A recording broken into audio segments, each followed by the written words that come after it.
यदि मैं अहम वृत्ति की तलाश करता हूँ तो मुझे नींद आ जाती है। मुझे क्या करना चाहिए? जब तक आप जागते रहें तब तक तलाश जारी रखिए, यह पर्याप्त है।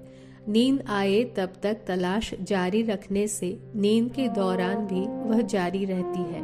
जगने पर फिर से तलाश शुरू कीजिए। मैं शांति कैसे प्राप्त कर सकता हूँ? विचार से शांति नहीं मिलती। शांति आपकी स्वाभाविक अवस्था है। मन इस सहज अवस्था पर आवरण डाल देता है। यदि आपको शांति का अनुभव नहीं होता तो इसका यह अर्थ है कि आप विचार का अभ्यास मन से करते हैं। तलाश कीजिए कि यह मन क्या है और वह लुप्त हो जाएगा। विचार से अलग मन नाम की कोई वस्तु नहीं है।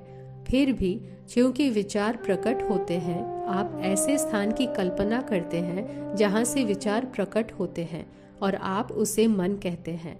जब आप मन क्या है इसकी खोज करते हैं तो आपको मालूम होता है कि मन जैसी कोई वस्तु नहीं है। इस प्रकार मन लुप्त होने पर आपको शाश्वत शांति मिलती है। जब मैं के मूल को तलाश करता हूँ तो शांत अवस्था का अनुभव होता है, जिससे आगे जाने में मैं स्वयं को असमर्थ पाता हूँ। मुझे कोई विचार नहीं आता और केवल शून्य होता है। एक प्रकार सौम्य व्यापक प्रकाश होता है और मुझे ऐसा लगता है कि यह अशरीर मैं हूँ। मुझे कुछ मालूम नहीं होता और शरीर या रूप नहीं दिखता। ऐसा आनंददायक अनुभव आधे घंटे तक रहता है। क्या मेरा यह निर्णय सही है कि अखंड आनंद अर्थात निर्वाण या मोक्ष कुछ भी कहा जाए, उसे प्राप्त करने के लिए निरंतर अभ्यास से ऐसे अनुभव की अवस्था में घंटों तक, दिवसों तक, महीनों तक रहना जरूरी है? इसका अर्थ मोक्ष नहीं है। इस अवस्था को मनोलय या विचारों की अस्थायी निश्चल अवस्था कहा जाता है। मनोलय एकाग्रता की वह अवस्था है जिसमें विचारों की गति कुछ समय के लिए रुक जाती है। जब यह एकाग्रता समाप्त होती है तब पुराने और नए विचार पूर्ववत उत्पन्न होते हैं। यह मन के उपशमन की अस्थायी अवस्था यदि 1000 वर्ष तक रहे तो भी वह विचारों के संपूर्ण नाश की ओर नहीं ले जा सकती, जिसे मोक्ष या जन्म मरण रूप संसार से हमेशा के लिए छूटना कहते हैं। इसलिए अभ्यासशील साधक को निरंतर सतर्क रहना चाहिए और आंतरिक रूप से यह अन्वेषण करना चाहिए कि इस आनंद का अनुभव करने वाला कौन है। इस अन्वेषण के अभाव में वह दीर्घ काल तक रहने वाली समाधि या योग निद्रा में चला जाएगा।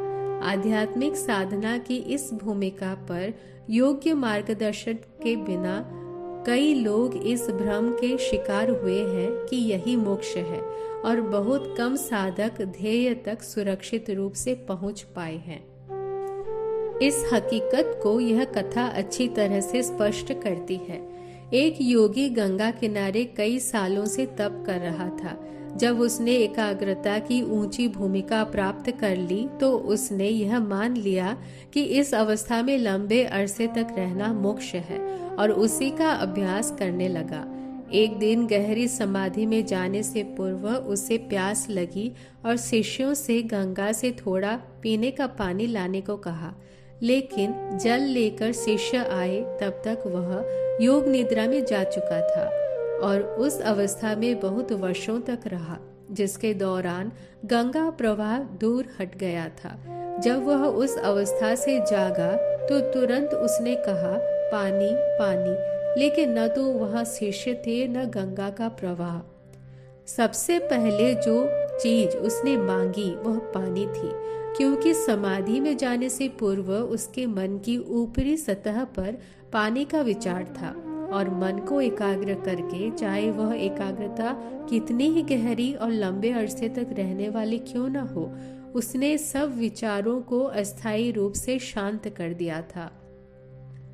जब उसकी चेतना वापस आई तो वह ऊपरी सतह वाला विचार पूरी शक्ति एवं वेग के साथ वर्षाकालीन बांध तोड़कर बहने वाले नदी के बाढ़ के प्रवाह की तरह ऊपर आ गया। ध्यान में बैठने के पूर्व क्षण में आए विचार का यदि यह प्रभाव है तो इसमें संदेह नहीं कि उससे पहले लंबे समय से दृढ़ मूल हुए विचार भी उसी तरह सुरक्षित बने रहेंगे। यदि सब विचारों का नाश मोक्ष है तो क्या उसने मोक्ष पा लिया था, ऐसा कहा जा सकता है? साधक अस्थाई मनोलय तथा स्थायी मनोनाश के भेद को ठीक से समझते नहीं। मनोलय में विचार तरंगों का अल्प विराम होता है, जिसका अवधि चाहे 1000 साल का भी हो, उसका अंत होते ही विचार पुनः उत्पन्न होते हैं। इसलिए साधक को अपनी आध्यात्मिक विकास का सावधानी से निरीक्षण करते रहना चाहिए। विचारों के इन अल्प विराम वाले अवधियों से उसे भ्रम में नहीं पड़ना चाहिए। जिस क्षण ऐसा मनोलय हो उसी क्षण चेतना को पुनः प्रबुद्ध करके आंतरिक रूप से अन्वेषण करना चाहिए कि कौन इस विराम का अनुभव करता है। किसी भी वृत्ति या विचार को प्रश्रय न देते हुए साधक को इस योग निद्रा या आत्म सम्मोहन से भी अवश्य बचना चाहिए।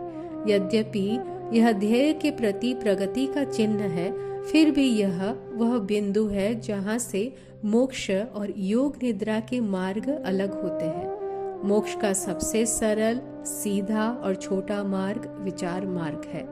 इस अन्वेषण से आप विचार शक्ति को तब तक गहराई में ले जाते हैं जब तक वह अपने जन्म स्थान तक पहुँचे और उसमें समा जाए।